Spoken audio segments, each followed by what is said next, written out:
This week, two videos circulated widely in Kenya. Both involved the police.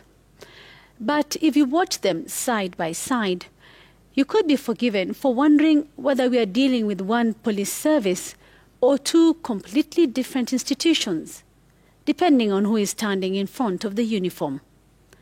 In the first video, recorded at the Diani police station, a foreign national, a Dutchman, stood before Kenyan police officers and insulted them. Go! There! I don't want to see your face anymore. Now, out of my office. Out of my office. Now, leave. He shouted at them. He spat at them. He even wiped mucus on the uniform of a police officer whose only visible response was stillness, perhaps in shock, perhaps restraint, or perhaps something else. He did not just disrupt the station, he took charge of it.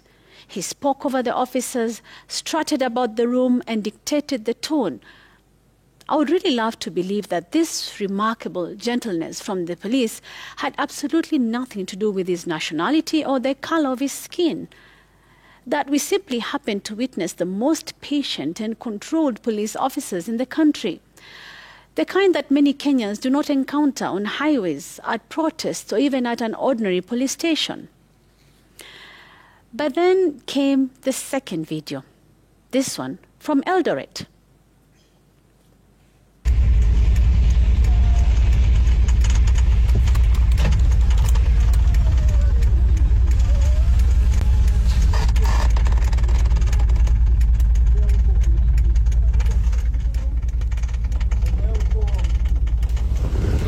Now, this video shows a police officer harassing a defenseless Kenyan woman.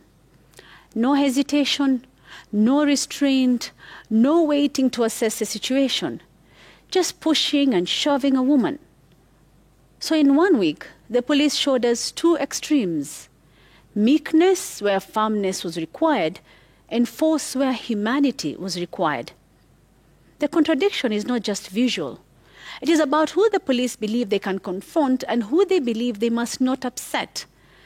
Because we know, and we should not pretend otherwise, that a Kenyan without a foreign passport, without that complexion privilege, could not walk into a station, spit on officers, and walk out upright.